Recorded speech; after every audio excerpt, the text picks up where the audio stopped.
This is the New York City FC Pregame Live. Tonight, it's win or go home for New York City as they take on FC Cincinnati in Game 3. Live from TQL Stadium, it's Glenn Crooks and Matty Lawrence.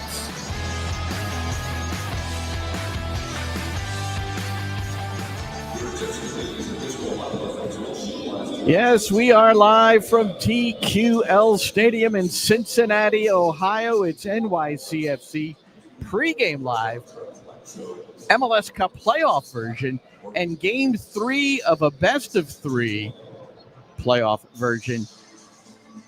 The New York City FC Network, that's where you'll hear the game, and the guy who will be doing the color commentary is right there. That's Matty Lawrence. I'm Glenn Crooks. I'll be giving you some play-by-play, trying to paint the pictures. This guy will try to let us understand why you're putting up the PA.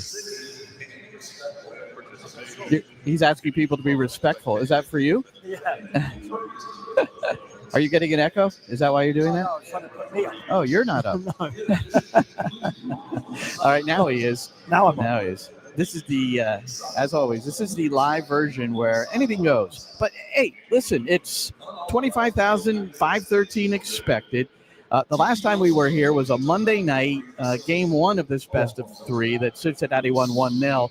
It wasn't as large a turnout, although it turned out to be a good vocal crowd and a late arriving crowd. On a Monday night, people were getting back from work and things like that, I guess. Yeah, understandably. I think today it's a perfect kickoff time, 4 o'clock or 4:10 in the afternoon. I don't think we're competing with Saturday. that much. No World Series, obviously that's gone. Yep. There's a few college games on, of course. There's no NFL. So, yeah, I think this is a perfect time. And hopefully it will be a packed house. I know that we've been told that all the tickets have been sold, but that doesn't always mean it's a packed house per se. It doesn't always mean that people turn up. So let's hope it's back to the rafters because it should be a very good game. And it's the first of a trio of playoff games. So it's Orlando, Charlotte following us, and then Miami, Atlanta. And those were all third and deciding games. So the best-of-3 format, I'm not a fan of it. However, if you lose the first one and you have forced a Game 3, it becomes a little bit more thrilling. I know we're juiced for the broadcast, and you get the sense the team is juiced as well, and for good reason because, well, both teams. If whoever wins today, they get a home match in the Eastern Conference semis.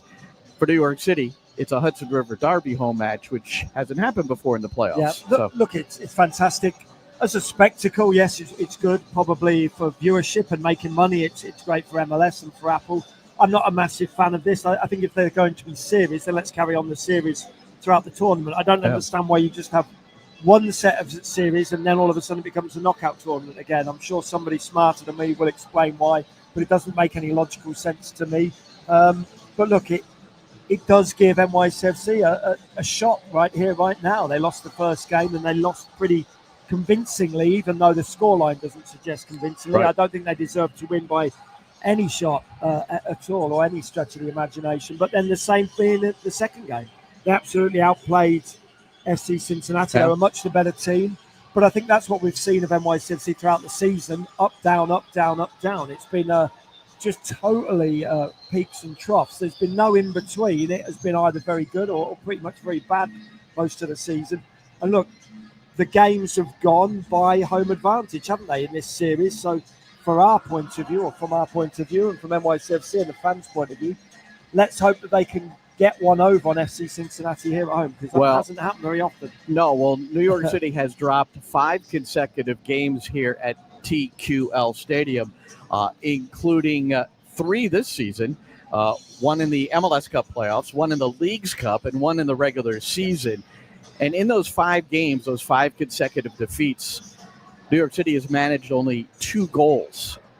And that really comes into focus. They had their lowest expected goals of the season in Game 1 of the playoffs. And that was completely flipped when their expected goals was 3.45 at Game 2. So they were 2 very different games. Yeah, they were. And that is all about the home and away advantage, and that is all about the topsy-turvy nature of NYCFC's season. I think that NYCFC, on their best day, can beat any team in MLS, and at times quite comfortably. But also, equally, I think They can lose to Philadelphia Union 5-1 on more than one occasion. It feels like, I know that only happened on the one specific occasion, but putting those kind of performances in and getting absolutely battered, that has happened too often this season. But you have to hope that today it is, as Chris Sakona said, this is win or go home. Literally go home, don't bother showing up again until 2025. That's the end of the season. You hope that the big players show up. The big players be Maxi Morales, not in stature, I'm talking in personality and ability. Hey. Maxi Morales shows up, Santi Rodriguez shows up, Alonso Martinez shows up, and then of course it's not just about the attack-minded players, it's the spine of the team, Sans Martins, and of course Matt Freese. I know you can really go through all 11 players. It feels too often this season you've either had 11 players playing at 7 and 8 out of 10, or too many players with the whole 11 playing at 3 or 4 out of 10. Today, even if the odd player or two doesn't perform to the best of their ability, the other players have got to step up and play well. It can't be an all or nothing. You've got to see some types of. Sometimes it's got to be an average performance to get you through. And no changes in the 11 for New York City FC. We're scrolling the starting 11 plus the bench, and that means that Justin Hack will play left central defense in front of Burke Risa again. Risa's healthy. And Micha Ilinic will start at right back. Now, that was the plan anyway. You'll notice that Tavon Gray is not on the bench, and it's a personal matter. He did not travel with the team, and that's what we've been told. So Tavon Gray not available today due to a personal matter. That's unfortunate for New York City, because even though Ilinic is starting, I know the plan towards the end of the match would be to bring Gray in if you've got a lead, and now they don't have that luxury. Yeah, look, there's no point in talking about why he's not here, because we have absolutely no idea. So what we have to talk about is the loss that you have, Glenn. And Tavon Gray, we know, is not always great going forward. We know he's improved that this season in terms of his assists. But what he is normally good at is one-on-one defending, and he knows how to defend. He's a big personality in the dressing room as well. So that's missed, whether he's in the starting 11 or not, Glenn. That's missed as a whole. That's missed before the game now. The team aren't even out here to warm up yet, as we can see from your wonderful camera images. He is missed in there. He is a wonderful character. He's bubbly. He's effervescent. His tenacity on the field is almost second to none as well. So he's somebody who will be missed. And as I said, there's no point talking about the reasons why, because we don't know them. But it's just a shame for the whole squad that somebody like that infectious character is not here today. It could be a big miss if Micha Ilinic gets injured in the first minute, or NYCFC are 1-0 up with 15 minutes to go, and it's all hands to the pump, and they need a defender in there, and Tavon Gray is that man. We know he can play centre-half in a 3. We know he can play centre-half in a 2. We know his best position is probably a right back, Glenn. But yeah, it's a big loss for the squad. Well, and to look ahead, if anything did happen to Ilinic, or he was at an ineffectiveness rate that forced a removal, and we've seen that. Strahinja Tanasijevic has played some fullback in his career. He's primarily a central defender. And Justin Hack, who's starting in central defense, we know he's played some fullback. And Christian McFarlane is in the 20, in the squad. He'll be going away to play for the England U17s during the international break. But he is primarily and maybe exclusively a left-sided player. You already have Kevin O'Toole there. So in other words, there's really not an ideal situation if Ilinic doesn't get it done. Absolutely 100%, Glenn. There is no ideal replacement. You've been through the names. There's a whole host of people who can be slotted into that right back role, but there is no specialist, and you would not want to take out Justin Hack out of centre half. You would not want to put Tanasijevic there. You would not want to put James Sands there. We know he's played there. We know he'd be wonderful there, but he is the number 6. That's where you want him. It's it's an unfortunate situation that has arisen, and like any squad anywhere around the world, you have to deal with injuries and suspensions, and sometimes at the most inopportune of moments. And today's one of those moments, but deal with it. The other thing that New York City has to deal with, you started to mention the attacking side with Maxi Morales, who has 10 career assists in 9 regular season games against FC Cincinnati to go along with a goal. He's the all-time leading scorer for New York City in the playoffs, Morales, with 5 goals and 6 assists. And then you've got Santi Rodriguez and Alonso Martinez. Martinez, though, 12 of his 17 goals this year in the regular season plus the playoffs at home. Santi Rodriguez, 11 of his 13 in the regular season and playoffs at home. So, make it 12 of 14 because he scored in the last game. Yeah. So that's 12 of 14 now for Santi. So they need to score on the road, Matty. They do. And look, the best players in the world and the biggest characters in the world, they are at their best when they are needed. And that, more often than not, is in cup finals, or it's playing away from home. If it's, a Barcelona player, it's away at the Bernabeu in Madrid. And if it's a Liverpool player, it's away at the Etihad in Manchester or at Old Trafford in Manchester. You can't just be a homer. There's been none of the best players in the world, or even the good players in the world, only show up when they're playing at home. You have to show up home and away. And so today, for me, this afternoon, should be a night for a Santi Rodriguez to sparkle. That's why he's a DP. That's why he gets paid the amount of money he does. He has to show up in these big moments. And it just so happens this big moment is away from home. Well, and the following numbers would indicate that they need Martinez and Rodriguez to produce 1 win in their last 14 road games, all competitions. And dating back to the beginning of 2023, just 5 wins in 40 games away from home. Now, many of those ended in a draw. And if this one ends tied at the end of 90 minutes, there's no overtime. It goes right to penalties, which is the way this best of 3 is working. There'll be overtime or extra time in the rest of the playoffs after this opening round. And then you go to penalties, where New York City, they've had experience this year. They are 14 of 16 in total, converting penalties in the 3 shootouts they've had. Just 1 shootout for Cincinnati, and they're 6 for 6. So I don't know how much you read into that. And it was Morales and Santi Rodriguez both missing at Columbus, which is that was the League's Cup, and that's when New York City was eliminated. Yeah, I think we know that over the last few seasons, NYCFC has had some real joy from penalty shootouts. Do you want it to go to a penalty shootout? Hell no, you absolutely don't. It's an absolute lottery, a penalty shootout. But also, if you've been bad for the whole 90 minutes and you've clung on, you go to penalty shootout, then you breathe that little sigh of relief. And like, wow, maybe now we've got a chance. We didn't have a chance in open play, but now we've got penalties. Yeah. So again, I guess I've sat on the fence, slightly contradicting myself a little bit. But look, what you as a maybe player, they need to get Thiago Martins forward. His first career goal in 104 matches. It was a game winner. Yeah, it was. It was the game winner in game 2, and must have been his birthday. First goal in whatever you say, over 100 games. So yeah. Well, you know whose birthday it is? Seamless link. Gaffer. Nick Cushing turns 40 today. 40 years old. And what better way to celebrate? I did send him a little note, and I basically said there's really only one way to celebrate this. Enough said, but certainly work to be done a lot here at TQL, where New York City has failed to get a victory in their last 5. But they have this added incentive, okay? And indeed, it is. Now, I talked to Justin Hack this week after Thursday's training session, and also with Nick. So first, let's go to Hack about the potential opportunity to play their cross-river rivals.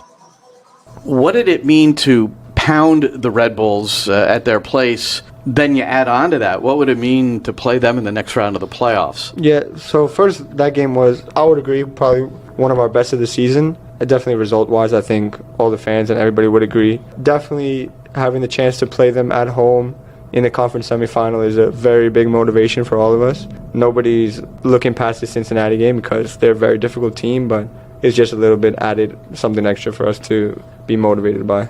Has there been any conversation about it, or can you tell in training this week? I don't know. It's been mentioned, but I think everybody knows exactly the stakes of the game, and regardless of who we're playing next, it's still a playoff game.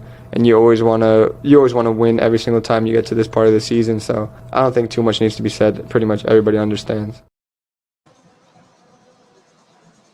Well, sure, everybody understands.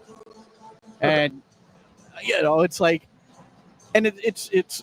And I said, I think you use the word human there, or whatever it is. Yeah. And you've been in these conditions before, where you feel there's a little bit more to it when maybe you could play your rival, or when you're playing your rival, whatever it might be. I love the fact that he didn't shy away from the comment, because the stock answer from a footballer of any athlete is, right, we're not looking any further than the game ahead. But you know full well, of course you are. You know you're not taking your eye off the ball of this game. But what you are seeing is, wow, we get to play the Red Bulls at home, local derby. Of course it gives you an added 0.1 of a percentile. Of course, you wouldn't be human. It wouldn't be human nature if you didn't realise what the carrot was after FC Cincinnati. That doesn't mean that you're taking your eye off the ball or you're assuming you're going to beat FC Cincinnati. So I do like that from Justin Hack, especially being a local boy.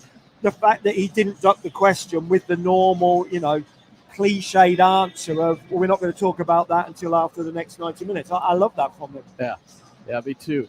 Now, Nick Cushing, I thought he made an interesting comment regarding coming here to TQL, and I kind of tied it into Red Bull Arena here because of the difficulties of playing here, but this being the fourth time playing Cincinnati at TQL this year, and sixth time overall, so we kind of broached that subject. Well, Cincinnati's a difficult place to go, right? And I think the more you go there, the more you become comfortable in that environment, the more it becomes slightly normal, right? So when you first go there, it's intense, and when you go there the third time, is just what you know, right? And so I think that's what it gives the away team. I think it takes away a little bit of the home advantage by the third game. It is what it is now. I think if you take it to game 3, it becomes a playoff game, and those 2 previous games are out the window. There's elements of analysis and performance, right? But I see there's no goals carried over, or now it's just a straight game. That's interesting. Do you feel like it's the same at Red Bull Arena, where you had a really great result against Red Bulls in what was their home game not long ago? Do you think part of that was just the comfort level of Red Bull Arena, which is sometimes your home? Yeah, I do think it takes away. If I was the Red Bull coach, I wouldn't be too pleased that they play in my home, because it becomes part of their home.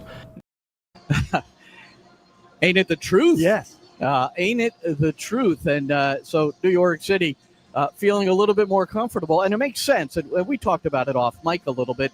Just the understanding the noise level, the crowd, the way the stadium is shaped, and I don't know, the field, right? The surface. Yeah, all these absolutely. things, Look, I played for a number of seasons back home, and I'd often play at the same ground over different seasons, but they would feel differently from season to season. As you say, quite often the pitch gets relayed every single summer, certainly summer back home in England. The crowd is different from season to season. Sometimes extra seats have been added or taken away from grounds. It absolutely makes a huge difference that this now feels like not quite home for NYCFC, but it's not far off. Also, this is a team, NYCFC, that is used to moving around as well, to moving around home stadiums. So now they're here, and it's going to feel good. It will feel normal. They'll have eaten the same pre-match meal in the same hotel that they've been in for 4 times, 3 or 4 times. The same bus ride from that hotel to the stadium. I've had the same vegetable omelet 4 times. And you're not even playing. Good. No, I'm not even. No, but it is. It's even more comfortable for us. Like coming into this booth, right? We come into this booth. We have to organize things and set it up. Now that we've been here, you do. I just watch. But it is true. Yes. I mean, we're more comfortable, and but you don't want the comfort level to translate into less competitiveness. No, not malaise or anything like that, or apathy. No, but that doesn't, because maybe it does a little bit for us almost, because we're here and this is great and it's comfortable for us. Comforting is the word. You want it to be comforting for the players. They know exactly what they're getting into, but they don't want to be too comfortable, which there's no way they will be here. There's going to be over 20,000 people screaming, shouting and railing against them. There's no way in the world they can be comfortable. There's nothing worse than a footballer coming somewhere with no nerves. You want to be nervous. You want to be nervous until you've had won that first tackle or that first header, and the nerves dissipate a little bit, or the butterflies go a little. But the butterflies, the nerves never went. I played for 17, 18 seasons. And the first time that the nerves or the butterflies dissipate is the time to walk away, throw your boots in the dustbin and and walk away, Glenn. Luckily, that never happened. It was just my legs and my concrete hips that gave out and made it. It wasn't the lack of nerves. Maybe you didn't have the proper warm-up that Luke Cooper, that's the New York City side of the field. So the starters are out. They're warming up with performance coach Luke Cooper. To the right, it's the goalkeepers with that's Barraza, who just struck a volley onto Matt Freeze, and then Rob Vertugian, the goalkeeper coach, also involved here. As we are not long, it's 10 minutes after 4 p.m. is kickoff. Our airtime is going to be 3:45. The New York City FC Network, also the NYCFC app, the TuneIn app, and that'll feature the pregame show with Nick Cushing. One more thing from Justin Hack. Now, Hack will be starting his 7th game in his last 8. The only one he didn't start was game 1 of this playoff series, and Burke Risa was the left central defense. They're both healthy. Risa was the choice of the opener. Hack for game 2. Let's go to Nick Cushing first about the reasoning here. You ready? Are you ready, Matty? I am. Yeah, I want a competitive team. I want guys to be. Obviously, you need a culture and a togetherness, but you also need guys fighting against each other to get in the team. You need intensity in your locker room, and I made a change for. Burke's a left footer, so I put him in because I wanted balance in the team, knowing that Tane and Justin are right footers. And in the end, I made a decision based off my gut and some small tactical reasons of why I put Justin back in. Changing the team is part of the game. It wasn't against Burke. Same with Maxi Morales and Andres Pereira. It's not about guys not playing well enough. It's about picking a team that you feel has the balance and the blend to go and win a football game. And you're going to have guys disappointed in that. But I thought Justin was excellent in the game, as was he in the Red Bull game. And, I think that's how you win football games, having guys that are ready when changes are made to deliver a level of performance that's needed.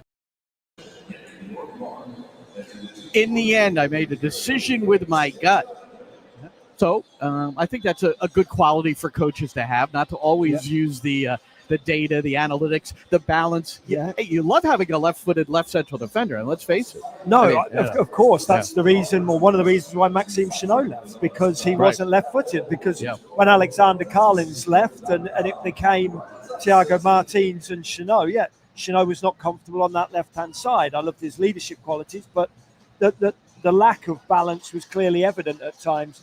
I think Hack is a decent footballer with his left foot as well. I don't think he's an archetypal one-footed player. I think he's quite comfortable, and I've watched him warm up a number of times. And Glenn, I pay more attention almost to the warm-up sometimes than I do the games. Justin Hack is natural getting the ball out onto his left foot and pinging it 40 or 50 yards. He's worked on that. On my podcast, On Frame, so go on my social media to find it. I interviewed Hack for about 11 minutes this week, and we talked about just that. He's not left-footed, but he's comfortable with his left foot.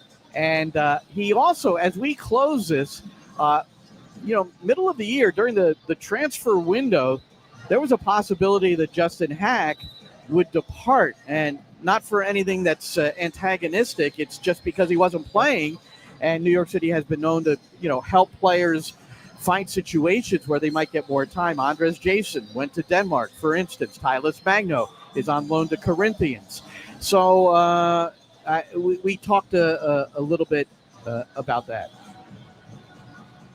There was even maybe a time this year, this is what we heard and just reports, and it would make sense. You're getting to the age now where you need games, I'm sure. I mean, you're not an elder statesman yet. You want to be playing games, where there was even a possibility maybe of a transfer, but it seemed like the timing was all of a sudden you started getting all these games in July. So it ended up working out for you that you're here, yeah? Yeah, I would say it's working out now, but definitely for my career, I want to be in a spot where I can be consistently playing, and whether that's, and not just coming off the bench, but where I'll be given a chance to really fight for a starting spot, and whether that's here in center back or in the middle, wherever, or at another club. That's because I think it would be important for me to reach all my goals in my career. Yeah, I was going to ask you, would that be at defensive midfield? Would that be at left back, right back, left center back, or right center back? Where do you think you're at? I would say probably not left back or right back, but it could be in the middle. You or have played fullback, though, just emergency. But But I would say probably center back or center mid. So he wants to play, and you don't get guarantees even if you move. Of course. Any coach I don't know many coaches that will guarantee someone that, unless a Messi's coming in. You'd be foolish to guarantee Yeah. a player like Justin Hack, or any player really, Right. bar Messi, to guarantee them a game. But look, Justin Hack, it's a necessity that he plays football. From now through the next 5, 6, 10 years of his career, whatever it is, he has to be playing football. He's not a young man who can just get by on a few minutes here and there. 23 years old, Justin Hack. He'll start for New York City FC. No changes for City. No Tavon Gray on the bench. He did not travel with the team for personal reasons.